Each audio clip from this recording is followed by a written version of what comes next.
Welcome back to Polyam Parenting 101. I'm Jen. I'm a holistic family consultant and a conscious parenting coach. I work with queer, non-monogamous, and neurodivergent families. And this is David.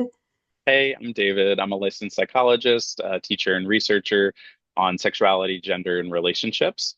And I'm really glad to be back with you today. Yeah, me too. And today we're going to talk about how do you go about introducing a new partner to your Mhm. kids? Yeah. As I was getting ready for this, I was thinking a lot about, it depends, which is one of my favorite answers as a psychologist. It depends is, okay, how old is your kid, right? Do you have multiple children that you want to introduce a partner to, right? So we need to start with context, right? What developmental information can your child, teen, or young adult understand? It's going to make a difference on how we present the information or how we introduce the person. So I always encourage people to first think about what's my kid's style, right? Do they want a little bit of information and then they need time to think about it? Are they going to be a kid that they hear about it and they're going to ask me 15 follow-up questions, right? So I'm going to be kind of coaching myself and thinking through what's likely to happen here. What's the best time and place for me to share about a partner with my kids? And if you've got children of different ages, different developmental stages, or different emotional needs, it's okay to do that separately. I would encourage you to be having the conversations in quick sequence so the kids don't feel like they have to keep secrets from each other. But, it's okay to present the information differently if you have different children. So many of us do. I only have one, so I'm happy about that. I only had to deal with it once. Yeah, and there's also a piece there about depending on your kid and how they do with surprises, preparing Mm, them that there is going to be an introduction if they hmm. are a child who would be put off by just suddenly there Yeah. is a person that you're telling them Yeah. you want them to meet. Yeah, the way I would set that up is, probably imagine you want to introduce a partner on Thursday or Friday. So I would probably start back on Saturday or Sunday before when I have time that I'm contributing to my relationship with my child, time that's just us, when there's not other things going on. Letting them know, like, there's someone special in my life. There's someone, I've had some dinners with, and we've gone to a show together, and I'd like for you to meet them and then just pause, right? So many times we start to talk and we want to say, and and here's why they're good, and here's why you'll like them, and here, da, da, da. You don't have to do all that. Just, I'd like you to meet them. They're special to me, right? So, how would you feel maybe later this week, right? If we meet up at the park, and then just stop and let the kid have some time to process. Don't just steamroll them with information.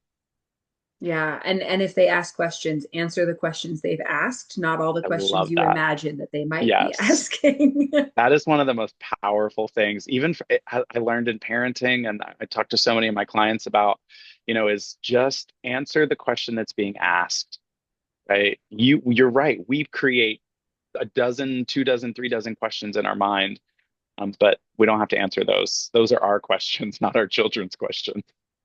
Yeah, and then there's also the reverse side of that of preparing your partner for your children, especially Mm, if they're not familiar with children, if they haven't spent a lot hmm. of time around children. And again, with knowing your children's personalities, how are your children going to react to a new person? Are they going Hmm.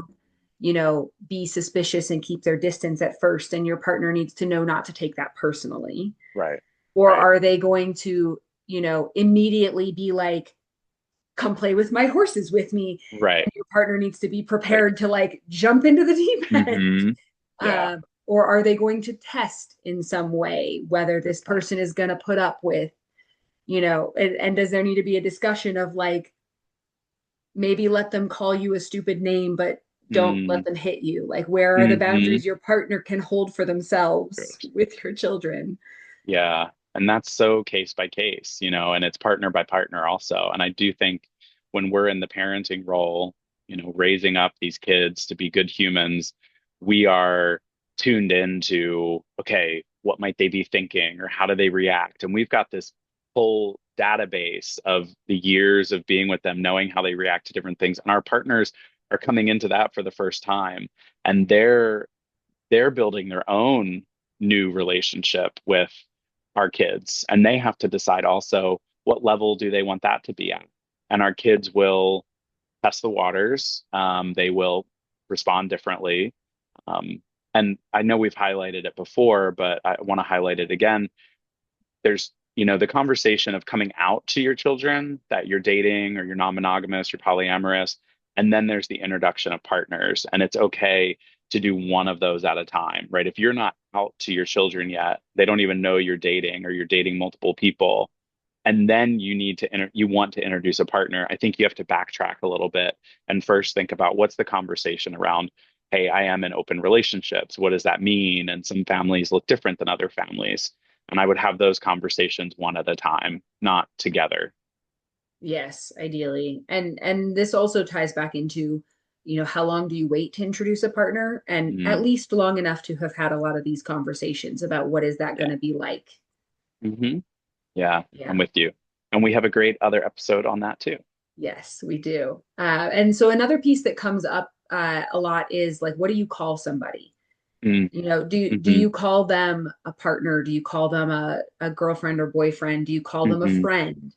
Do you call them an Hmm. uncle, as the monogamous dating Right. trope Right. goes? That's my uncle. Yeah, I think it's because those labels have meaning in our relationships as well, like as adults, right? So I know in my relationship when I moved with the person I'm dating from boyfriend to partner, like that had context for us as well. We kind of felt like, oh, okay, this is a partnership.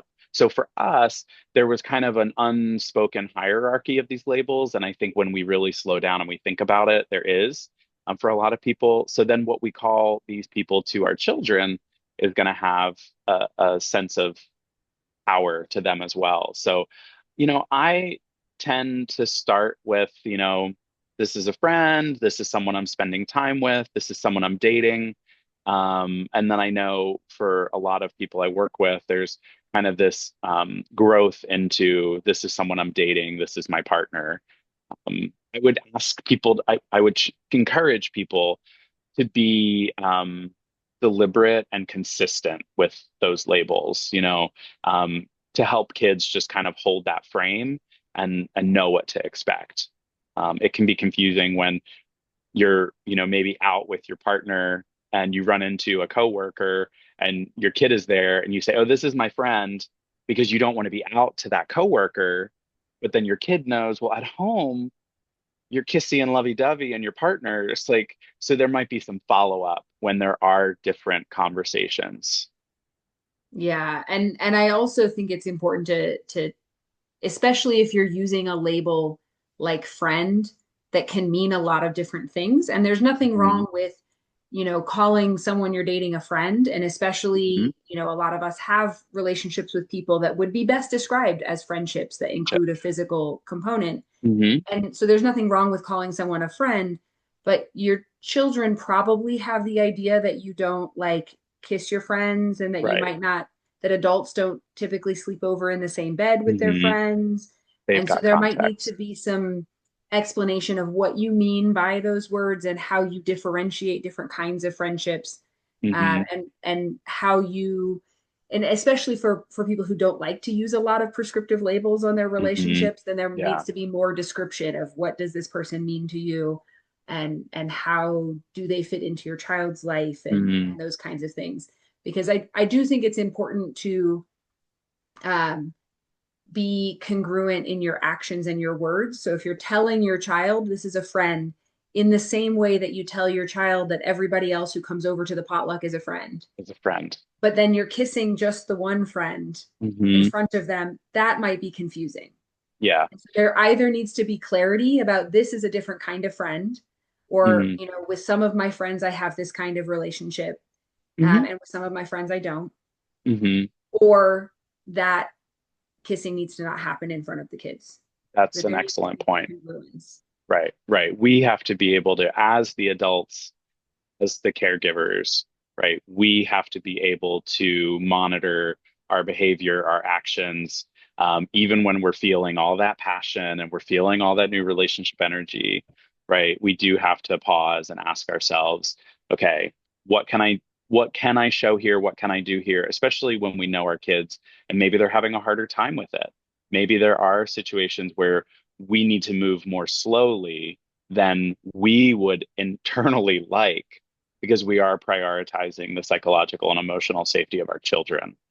That is always kind of my capstone is when I am raising a little human, that is the primary thing. Now, I need to make sure I'm carving out time to have my own needs met too, right? But I think you're right. Staying consistent is a key point. And I want to highlight, family constellations and dating constellations will develop their own language around this, right? So what one family says or what one group of partners says might not resonate with another, right? I think and I've seen in practice, there's kind of a natural language that develops around, okay, well, this is a friend, this is a special friend, this is a friend that does overnights, this is someone I'm dating, right? So the families and the groups kind of start to develop their own language, and it's important to honor that. Yes. And that also it also ties back into the pre-communication with the partner that is going to newly meet the kids. Mm, If there are ways in which you're going to take slow what you do in front of the kids, or hmm if there's going to be a delay between when they meet your kids and when they can have overnights when your kids are hmm there, or things like that, having those having clarity about that with your partner. So your partner is not feeling abandoned by you not kissing hmm them at the potluck hmm that Yeah, your kids are at, yeah. because there's been clarity about what you are willing to do in front of your kids Mhm. at this stage in time. Yeah. And this is where I think a regular system of conversation, check-in, right, with between partners, right, is really vital. Whether you do that on your own, just in your partnership with a particular check-in or a particular style conversation, or you do that with a professional, someone who can help facilitate that conversation.